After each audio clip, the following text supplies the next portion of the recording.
Hello everyone, welcome back. तो आज हम सॉल्व करने वाले हैं प्रैक्टिकल एग्जाम्पल 3 यानी कि nothing but solve example number 3 from your text book, right.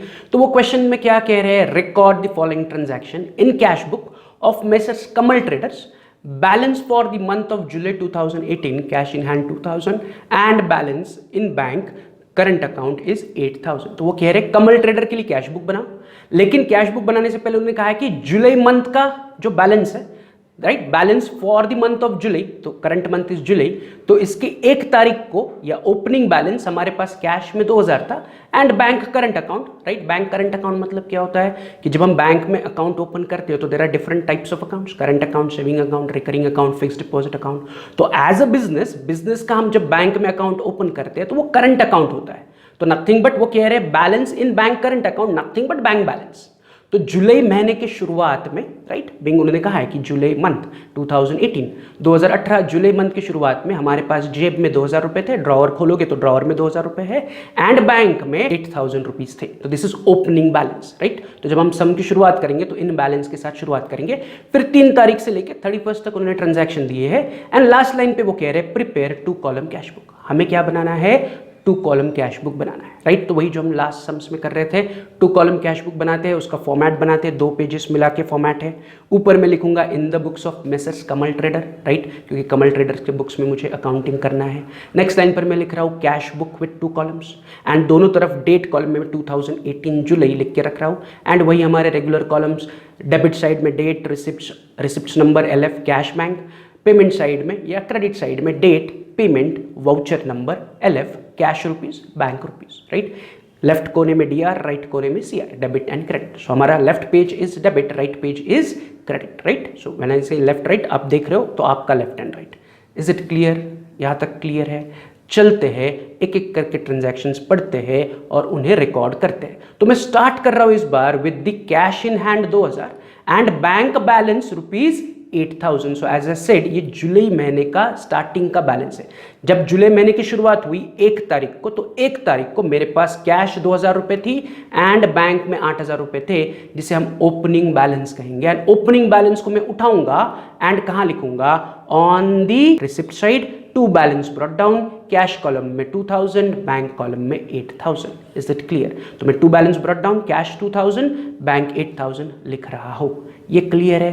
तो मैंने ओपनिंग बैलेंस उठाया एंड रिसिप्ट्स में लिखा है, जैसे हमने लास्ट सम्स में भी किया था, right. This is my opening balance, महीने के शुरुआत का बैलेंस। कहां से आया? तो पिछले महीने का क्लोजिंग बैलेंस, यानी कि जून महीने में जो पैसे बचे थे, ये सॉरी नो, जून 30 तारीख को जो पैसे बचे होंगे वो जून से मैं जुलाई में लेके आया, राइट। अब चलते हैं ऑन द फर्स्ट ट्रांजैक्शन। 3 तारीख को वो कह रहे कैश सेल्स 2300, सिंपल, कैश लेके सेल किया, तो कैश आ रही है एंड गुड्स जा रहे हैं, it is cash sales. Cash लेके मैं सामान बेच रहा हूं, यस और नो। तो कैश सेल्स मतलब पैसा आ रहा है, तो इसे मैं कौन सी तरफ रिकॉर्ड करूंगा, रिसिप्ट्स की तरफ, यस और नो। क्यों पैसा आ रहा है? सेल करके, तो हमारा ऑपोजिट अकाउंट का नाम है सेल्स अकाउंट। एंड क्या आ रहा है, कैश में पैसा आ रहा है या बैंक में? तो आंसर इज कैश सेल्स, यानी कि कैश आ रही है। तो यहां पर मेरी 3 चीजें क्लियर है। एक, मैं कौन से साइड पर रिकॉर्ड करूंगा, रिसिप्ट्स में, क्योंकि पैसा आ रहा है। दूसरा, कौन से नाम पर लिखूंगा, सेल्स के नाम पर लिखूंगा। एंड तीसरा, मैं कौन से कॉलम में एंट्री करूंगा, तो मैं कैश कॉलम में एंट्री करूंगा, यस और नो। तो मैं फटाफट क्या कर रहा हूं, 3 तारीख की ट्रांजैक्शन उठा रहा हूं, रिसिप्ट्स में लिख रहा हूं 2 सेल्स अकाउंट, कैश कॉलम में 2300 and narration being cash sales. Narration में क्या दे रहा हूं, बीइंग कैश सेल्स, राइट। मैंने कैश लेके सामान बेचा, वही मैंने नरेशन में लिखा। Is it clear? 3 तारीख आसान था, वेरी इजी। चलते हैं 5 तारीख की transaction, purchase goods and amount paid by cheque rupees 6000। मैंने गुड्स परचेज किए एंड उसका पैसा मैंने चेक से पे कर दिया। तो मैं गुड्स खरीद रहा हूं एंड उसके बदले में पैसा दे रहा हूं। तो कौन सी तरफ रिकॉर्ड होना चाहिए? बड़ा obvious, on the payment side. मैंने गुड्स खरीदे एंड चेक उसके बदले में दिया, तो चेक जा रहा है, I am paying by cheque, amount paid by cheque, so I am paying, तो पेमेंट में रिकॉर्ड होगा। तो मेरा साइड क्लियर है। अब किस लिए पे कर रहा हूं, सामान खरीदने के लिए पे कर रहा हूं, तो परचेसेस अकाउंट मेरा ऑपोजिट अकाउंट का नाम बनेगा, यस और नो। मैंने पे किया इसलिए पेमेंट में रिकॉर्ड होगा। क्यों पे कर रहा हूं, परचेसेस के लिए, तो मैं अकाउंट का नाम is purchases. And now question is कि कौन से कॉलम में अमाउंट लिखनी है, तो वो कह रहे हैं कि पेड बाय चेक, यानी कि पैसा बैंक कॉलम से जाएगा, तो पेमेंट में मुझे बैंक कॉलम में रिकॉर्ड करना पड़ेगा। Is it clear? तो यहां पर मेरे तीनों एलिमेंट क्लियर है। पहला, मैं कौन सी तरफ लिखूंगा, पेमेंट की तरफ, ऑपोजिट अकाउंट का नाम क्या लिखूंगा, बाय परचेसेस, एंड कौन से कॉलम में रिकॉर्ड करूंगा, बैंक कॉलम में। तो मैं 5 तारीख की ट्रांजैक्शन उठा रहा हूं, पेमेंट में लिख रहा हूं 5 तारीख, by purchases account, bank column में 6000 एंड नीचे नरेशन में दे रहा हूं being cash purchases, being cash purchases, cash देके सामान खरीदा, भले ही वो पैसा मैं बैंक से दे रहा हूं, ऑलराइट कैश परचेसेस, रोक खरीदी है, पैसा दिया भले ही चेक से दिया तो being cash purchases. Is it clear? तो ये मेरी 5 तारीख की ट्रांजैक्शन मैंने उठाई एंड पेमेंट साइड में लिख ली।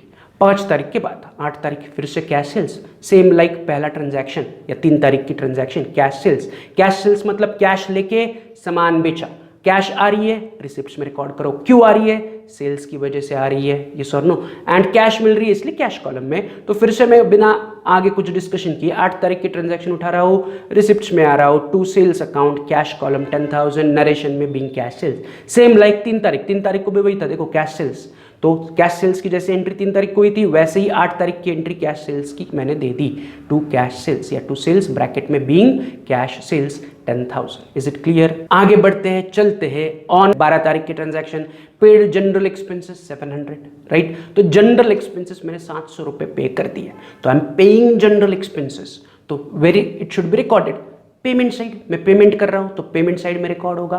क्या पे कर रहा हूं, जनरल एक्सपेंसेस, तो मैं लिखते वक्त जनरल एक्सपेंसेस के नाम पे रिकॉर्ड करूंगा। एंड कैसे पे कर रहा हूं, तो उन्होंने कहा है कि जनरल एक्सपेंसेस पे किया, चेक से पे किया है, नहीं कहा है, बैंक से पे किया है, नहीं कहा है, मतलब मैंने कैश पे किया। तो मेरे तीनों चीजें क्लियर है या तीनों पॉइंट्स क्लियर है कि कौन सा साइड रिकॉर्ड करूंगा, पेमेंट साइड। किसके नाम पर रिकॉर्ड करूंगा, जनरल एक्सपेंसेस के नाम पर रिकॉर्ड करूंगा। कौन से कॉलम में रिकॉर्ड करूंगा, कैश कॉलम में। तो मैं 12 तारीख की ट्रांजैक्शन उठा रहा हूं, पेमेंट में लिख रहा हूं bye general expenses, cash column में 700, नीचे being general expenses paid. Simple है, 700 रुपए मैंने जनरल एक्सपेंसेस के लिए पे कर दिए। कैसे कहां से नहीं बताया था, इसलिए मैंने कैश में रिकॉर्ड किया। 700 रुपए जेब से उठाए, जनरल एक्सपेंसेस के लिए खर्च कर दिए। तो 12 तारीख को by general expenses, cash column 700। Clear है? 12 तारीख के बाद चलते हैं 15 तारीख, sold goods and amount received by cheque and deposited it into the bank. अब वो कह रहे हैं कि आपने गुड्स बेचे एंड उसके बदले में आपको चेक मिला, जो चेक आपने इमीडिएटली बैंक में जमा कर दिया। तो गुड्स बेच के आपको चेक मिला एंड ये चेक मैंने बैंक में जमा किया, यस और नो। तो गुड्स बेच रहा हूं एंड चेक मिल रहा है, मतलब पैसा आ रहा है, so I have to record it on the receipt side, yes और नो। क्योंकि गुड्स बेच के पैसा मिल रहा है तो मैं उसे रिकॉर्ड करूंगा ऑन द रिसिप्ट साइड। सो मेरा साइड क्लियर है। क्यों मिल रहा है पैसा गुड्स बेच के, तो मैं लिखूंगा उसको सेल्स अकाउंट, यस और नो। पैसा आया सेल्स की वजह से आया तो सेल्स अकाउंट। एंड तीसरा कौन से कॉलम में लिखूंगा, तो वो कह रहे चेक से आया एंड वो चेक इमीडिएटली बैंक में जमा किया, इसलिए बैंक कॉलम में मुझे रिकॉर्ड करना पड़ेगा, क्योंकि वो क्लियरली कह रहे हैं। अगेन चेक कौन सा है नहीं बताया, बट वो कह रहे हैं चेक हमने बैंक में जमा किया, मतलब पैसे कंपलसरी बैंक में आएंगे। क्रॉस चेक है या बैरर चेक है, अब हमें उसमें जाने की जरूरत ही नहीं है, क्योंकि वो बोल रहे चेक मिला बैंक में जमा किया, तो it is very simple. Bank में जमा कर रही है मतलब चेक का पैसा बैंक में आएगा, मतलब गुड्स बेचे, चेक आया और वो चेक हमने इमीडिएटली बैंक में जमा कर दिया। तो मेरी 3 एलिमेंट्स क्लियर है कि I have to record it on the receipt side. किसके नाम पर लिखूंगा, सेल्स के नाम पर लिखूंगा, क्योंकि पैसा आ रहा है माल बेच के, गुड्स बेच के, तो सेल्स। एंड तीसरा कौन से कॉलम में लिखूंगा, बैंक कॉलम में, राइट। तो मैं क्या कर रहा हूं, 15 तारीख की ट्रांजैक्शन उठा रहा हूं, रिसिप्ट्स में आ रहा हूं, रिसिप्ट्स में लिख रहा हूं to sales account, bank column में 20,000, नीचे narration being cash sales. Again it is also cash sales, पैसा लेके मैं सेल कर रहा हूं, भले ही वो पैसा चेक से आ रहा है, I called it cash sales, रोक खरीदी या रोक बिक्री, मैं पैसा लेके सामान बेच रहा हूं, so it is cash sales for me. Is it clear? तो 15 तारीख को मैं लिख रहा हूं to sales account, bank column में 20,000, क्योंकि चेक मिला वो मैंने जमा कर दिया बैंक में, नीचे बीइंग कैश सेल्स। तो 15 तारीख सिंपल है। चलते हैं 18 तारीख, purchased motor car paid by cheque. Motor car खरीदा, चेक से पैसा दिया, तो चेक से पैसा मैं दे रहा हूं, मोटर कार खरीद रहा हूं एंड पैसा दे रहा हूं, तो मुझे इसकी एंट्री पेमेंट में करनी पड़ेगी, क्योंकि मैं पैसा दे रहा हूं, यस और नो। अब क्यों दे रहा हूं पैसा, मोटर कार खरीदने के लिए दे रहा हूं, तो मेरा एलिमेंट इज मोटर कार। तो साइड क्लियर है, अकाउंट क्लियर है। चेक से पैसा दे रहा हूं मतलब पैसा बैंक से कटेगा, तो कॉलम भी क्लियर है, बैंक कॉलम में एंट्री होनी चाहिए। तो पेमेंट साइड में मैं लिखूंगा मोटर कार एंड अमाउंट लिखूंगा बैंक कॉलम में। तो ये तीनों चीजें मेरी क्लियर है। तो मैं 18 तारीख की ट्रांजैक्शन उठा रहा हूं, पेमेंट में आ रहा हूँ, लिख रहा हूँ 18th, by motor car account, bank column में 15,000, नरेशन में बीइंग मोटर कार परचेस्ड। ये क्लियर है क्या? ट्रांजैक्शन क्या है वो कह रहे हैं 18 तारीख को purchased motor car and paid by cheque. मैंने मोटर कार खरीदा, चेक से पे किया, मोटर कार आई एंड उसके बदले में चेक से पेमेंट किया। चेक का पेमेंट यानी कि बैंक से पैसा कटेगा। Why bank? क्योंकि मैं चेक से पैसा दे रहा हूँ। अब जब हम पैसा चेक से देते तो आई विल नॉट कंसिडर कि वो बेरर चेक है या क्रॉस चेक है, कोई भी चेक हो पैसा बैंक से कटेगा। आप जब जेब से चेक दोगे तो वो पैसा आपके बैंक से कटेगा, सिंपल। तो पैसा देते वक्त हमें नहीं सोचना है क्रॉस चेक है या बेरर चेक है, गेटिंग इट? तो चेक से पे कर रहा हूं मतलब बैंक से पैसा कटेगा। क्यों कट रहा है पैसा? क्योंकि मैंने मोटर कार खरीदी। कब खरीदी? 18 तारीख को। तो इसलिए 18 तारीख को मैंने लिखा by motor car account, bank में 15,000, नरेशन में बीइंग मोटर कार परचेस्ड। अगर आपको लंबा चौड़ा नरेशन लिखना है तो लिखो being motor car purchased and paid by check. Is it clear? तो यहां पर हमारा 18 तारीख का ट्रांजैक्शन रिकॉर्ड हो गया। चलते हैं 20 तारीख। क्या कह रहे हैं? Cheque received from Mrinal and deposited into bank 10,000। अब वो क्या कह रहे हैं? 20 तारीख को आपको मृणाल से चेक मिला एंड वो फिर से आपने 10,000 का चेक बैंक में जमा कर दिया। तो चेक लिया एंड इमीडिएटली उसे बैंक में जमा कर दिया। Is it clear? तो मुझे चेक मिल रहा है तो मैं कौन सी तरफ रिकॉर्ड करूंगा? On the receipt side. Check आ रहा है तो चेक आने की एंट्री रिसिप्ट साइड में। कौन दे रहा है? ऑपोजिट पार्टी का नाम मृणाल। तो मेरा दूसरा एलिमेंट भी क्लियर है कि चेक आया, रिसिप्ट में एंट्री होगी एंड मृणाल दे रही है। ये सर ना, तो मृणाल के नाम पर लिखना पड़ेगा कि चेक मृणाल से आया। एंड ये चेक हमने क्या किया? इमीडिएटली बैंक में जमा किया, डिपॉजिटेड इनटू द बैंक। ये sir no, deposited into bank, तो उसकी अमाउंट में बैंक कॉलम में लिखूंगा। तो मेरी तीनों चीजें क्लियर है कि मुझे पैसा मिल रहा है तो रिसिप्ट में एंट्री है। कौन दे रहा है? मृणाल दे रही है, तो मृणाल के नाम पर एंट्री करनी पड़ेगी। एंड चेक से आया, जो चेक हमने बैंक में जमा किया तो अमाउंट में बैंक कॉलम में लिखूंगा। तो ये तीन चीजें क्लियर है। इसलिए मैं क्या कर रहा हूँ? 20 तारीख की ट्रांजैक्शन उठा रहा हूँ, रिसिप्ट में लिख रहा हूँ to Mrinal account and bank column में 10,000, नरेशन में बीइंग चेक रिसीव्ड, राइट? ये आप लिख सकते हो being cheque received and deposited into bank, right? मैंने सिर्फ लिखा बीइंग चेक रिसीव्ड। बैंक में अमाउंट है तो इसका मतलब इंप्लाइड है कि हमने वो बैंक में जमा कर दिया। यहां तक क्लियर है? 20 तारीख को चेक मिला तो चेक आने की एंट्री मैंने रिसिप्ट साइड में कर दी। तो इट इज सिंपल। आगे बढ़ते हैं। 20 तारीख के बाद चलते हैं 22 तारीख। कह रहे हैं कैश सेल्स। क्या कह रहे हैं? Cash sales. तो फिर से देखो 3 तारीख की ट्रांजैक्शन कैश सेल्स थी, 8 तारीख की ट्रांजैक्शन कैश सेल्स थी। कैश लेके सामान बेच रहा हूं, कैश आ रही है, सामान जा रहा है, तो कौन सी तरफ रिकॉर्ड होगा? On the receipt side. किस नाम पर रिकॉर्ड होगा? सेल्स के नाम पर। और क्या आ रहा है? कैश आ रहा है। तो सामान बेच के मुझे कैश मिल रहा है इसलिए रिसिप्ट। सेल्स का पैसा इसलिए सेल्स के नाम पर लिखूंगा एंड कैश है इसलिए कैश कॉलम में लिखूंगा। क्लियर है यहां तक? तो सिंपली मैं क्या कर रहा हूं? 22 तारीख की ट्रांजैक्शन उठा रहा हूं, रिसिप्ट में आ रहा हूं, लिख रहा हूं to sales account, cash column में 7,000, नरेशन में being cash sales. Simple, very simple. जैसे हमने 3 तारीख 8 तारीख किया वैसे ही 22 तारीख का कैश सेल्स था। सेम ट्रांजैक्शन उन्होंने 3 बार आपको दी हुई है। कैश सेल्स, कैश लेके सामान बेचा। तो 22 तारीख कंप्लीट हुआ, सिंपल था। चलते हैं 25 तारीख। Mrunal's check return dishonour. पहली बार आया, इस पर स्टार करके रखो, राइट? क्या कह रहे वो? Mrunal's check return dishonour. तो मृणाल्स चेक, तो मृणाल्स चेक मतलब कौन सा चेक? जो मृणाल ने हमें दिया था। मृणाल ने हमें कब चेक दिया था? तो ऊपर देखो रिसिप्ट्स में 20 तारीख को मुझे मृणाल के चेक की एंट्री दिख रही है to Mrinal account, bank column में 10,000, जिसे मैंने ब्रैकेट में लिखा है बीइंग चेक रिसीव्ड। यस और नो? ट्रांजैक्शन में भी पढ़ सकते हो आपको 20 तारीख चेक रिसीव्ड फ्रॉम मृणाल। 20 तारीख को मुझे मृणाल से चेक मिला था जो मैंने बैंक में जमा किया था। अब वो 25 तारीख को वो कह रहे हैं कि मृणाल का चेक डिसऑनर हुआ। डिसऑनर हुआ मतलब आपने वो सुना होगा, चेक बाउंस हुआ, right? Bounce is not the correct word, correct word is dishonour. Dishonour हुआ मतलब क्या हुआ कि हमने मृणाल से चेक लिया, वो हमने हमारे बैंक में जाके जमा किया, हमारी बैंक मृणाल के बैंक के पास चली गई पैसा मांगने के लिए, राइट? लिटरली नहीं चली गई, इमेजिन करो कि हमारी बैंक मृणाल के बैंक के पास पैसा मांग रही है। मृणाल के बैंक ने मृणाल के अकाउंट में देखा तो मृणाल के अकाउंट में पैसे ही नहीं थे। क्या उसकी साइन गलत थी या डेट गलत थी या चेक में कुछ तो गड़बड़ थी? इसलिए मृणाल के बैंक ने उसका पेमेंट रिजेक्ट किया। उसने हमारे बैंक को कहा कि हम आपको पे नहीं कर सकते हैं। शायद उसकी साइन गलत थी या उसके अकाउंट में पैसे नहीं थे या डेट गलत थी या उसकी सिग्नेचर मैच नहीं कर रही थी। There can be various reasons. तो मृणाल के बैंक ने हमारे बैंक को इन्फॉर्म किया कि cheque has been dishonoured, cheque क्या हुआ, डिसऑनर हुआ, हम आपको पैसा नहीं दे सकते। हमारे बैंक ने हमें इन्फॉर्म किया 25 तारीख को कि मृणाल के चेक के पैसे आपके बैंक अकाउंट में जमा नहीं हो सकते, वो डिसऑनर हुआ है। Getting what I am saying? Cheque dishonour हुआ मतलब जो हमने पैसे बैंक में जमा किए थे या जो मृणाल का चेक बैंक में जमा किया था उसके पैसे एक्चुअल में हमारे बैंक अकाउंट में जमा नहीं हो सके। रीजन इज कि वो चेक डिसऑनर हुआ। क्यों डिसऑनर हुआ उसमें हमें नहीं जाना है। तो चेक डिसऑनर हुआ मतलब जो हमने मृणाल की एंट्री रिसिप्ट में लिखी है कि हमारे बैंक में 10,000 आ गया, हमने ऑलरेडी लिख ली है कि टू मृणाल अकाउंट बैंक में 10,000 आए, बट एक्चुअली जब आप बैंक में जाओगे बैंक ने बोला 10,000 जमा ही नहीं हुए, मृणाल का चेक रिटर्न आया, मृणाल का चेक डिसऑनर हुआ, आपके अकाउंट में जो आपने लिखे कैश बुक में कि चलो मृणाल से 10,000 आए, आज नहीं तो कल जमा हो जाएंगे, बट जमा हुए नहीं। तो मुझे क्या करना पड़ेगा, ये जो 20 तारीख की मृणाल की ट्रांजैक्शन है इसे कैंसिल करना पड़ेगा क्योंकि ये चेक रिटर्न हो गया, डिसऑनर हो गया। तो जो मैंने ऑलरेडी लिखा है कि मृणाल से 10,000 रुपये आए, आई have to cancel it out.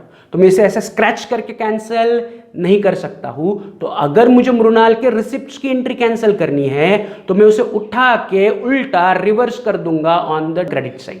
Receipt से मैं उसे उल्टा करके कहां पर लिखूंगा, क्रेडिट साइड यानी कि पेमेंट में लिखूंगा। रिटर्न डिसऑनर, तो जो चेक आया उसे अब मैं रिटर्न करने की एंट्री कर रहा हूं, रिटर्न डिसऑनर, यानी कि मैं रिसिप्ट्स का एंट्री कैंसिल कर रहा हूं, बट रिसिप्ट्स का एंट्री ऑलरेडी जो मैंने लिखा है मैं उसे स्क्रैच आउट नहीं कर सकता हूं। आप आपके बुक्स ऑफ अकाउंट्स में ऐसा स्क्रैच आउट नहीं कर सकते हो, तो उसके जगह मैं क्या कर रहा हूं, इसे रिवर्स कर रहा हूं।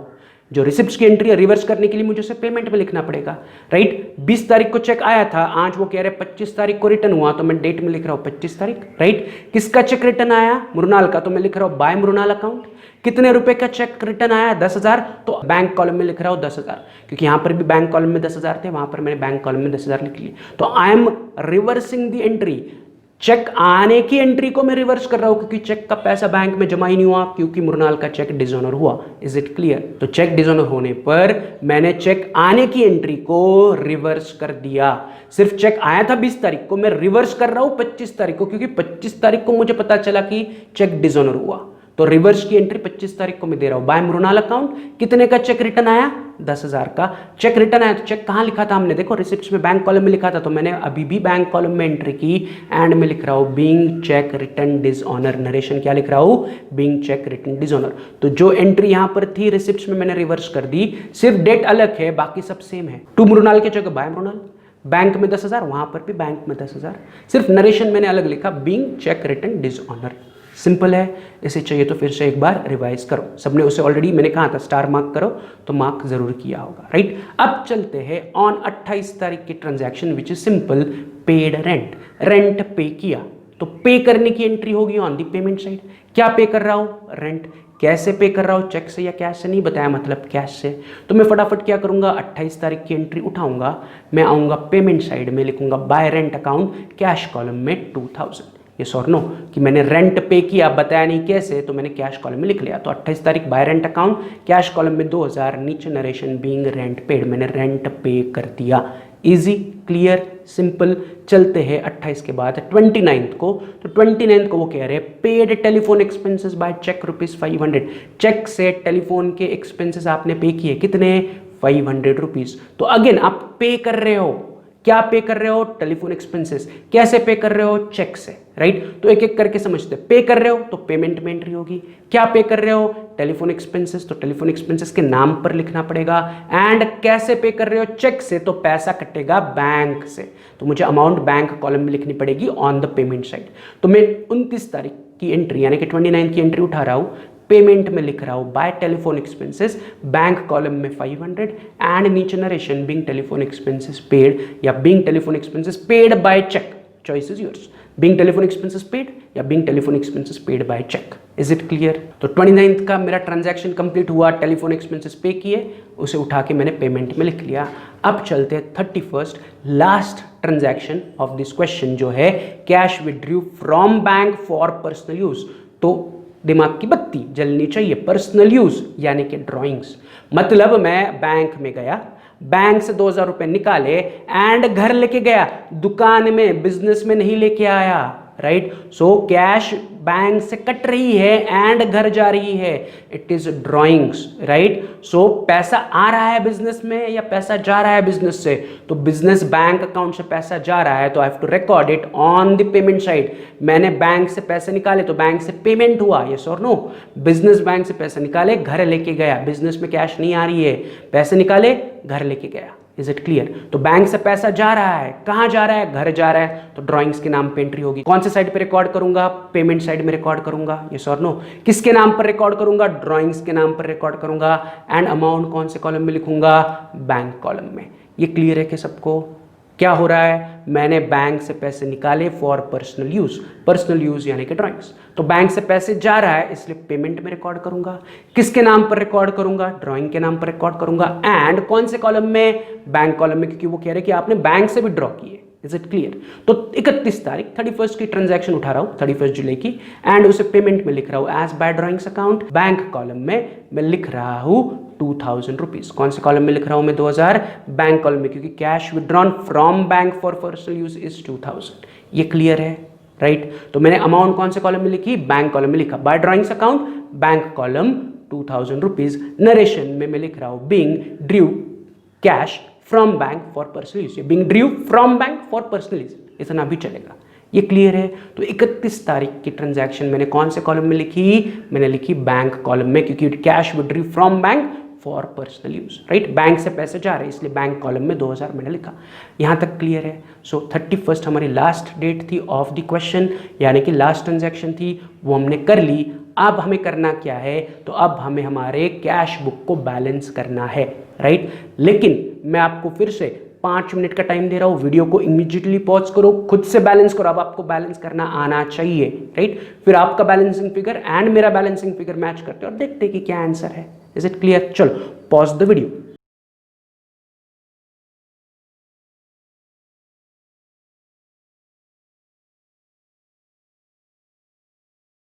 चलो, तो सबने अपना अपना कैश बुक बैलेंस किया, राइट। इजी टास्क था। तो देखते हैं आपका बैलेंसिंग फिगर एंड मेरा बैलेंसिंग फिगर मैच कर रहा है नहीं। तो मैं शुरुआत करूंगा बैंक को बैलेंस करने से, स्टार्टिंग विद बैंक के क्रेडिट साइड यानी कि पेमेंट साइड के आइटम्स को ऐड करूंगा। तो बैंक के पेमेंट साइड के जितने भी आइटम्स हैं उनका टोटल आ रहा है 33,500। 6,000 plus 15,000 plus 10,000 plus 500 plus 2,000 is 33,500। वैसे ही बैंक के रिसिप्ट्स में 8,000 plus 20,000 plus 10,000 is nothing but 38,000। तो बैंक का पेमेंट का टोटल इज 33,500, बैंक का रिसिप्ट्स का टोटल इज 38,000, राइट। तो मैं टोटल दोनों तरफ लिखूंगा 38,000, बड़ी वैल्यू टोटल में लिखनी है, राइट। रिसिप्ट्स बड़ा है, पेमेंट छोटा है, तो 38,000 बड़ी अमाउंट मैंने दोनों तरफ लिखी। अब मैं डिफरेंस बैलेंसिंग फिगर कैलकुलेट कर रहा हूं, 38,000 माइनस 33,500 इज 4,500। तो 4,500 is my difference balancing figure, उसे मैं उठाऊंगा एंड पेमेंट में लिखूंगा 4,500, राइट। तो बैंक का क्लोजिंग बैलेंस या बैंक का डिफरेंस आ रहा है 4,500। सेम वे फटाफट हम क्या करते हैं? कैश को बैलेंस करते हैं। फिर से कैश का क्रेडिट के जितने भी आइटम्स है, 2 ही आइटम है, टोटल है 2,700।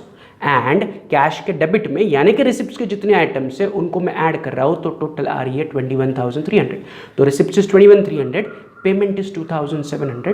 तो बड़ी अमाउंट 21,300 में दोनों तरफ लिख रहा हूं 21,300 21,300, राइट। फिर से डिफरेंस 21,300 माइनस 2,700, डिफरेंस आ रहा है 18,600। 21,300 बड़ी अमाउंट माइनस 2,700 छोटी अमाउंट्स, माय डिफरेंस इज 18,600।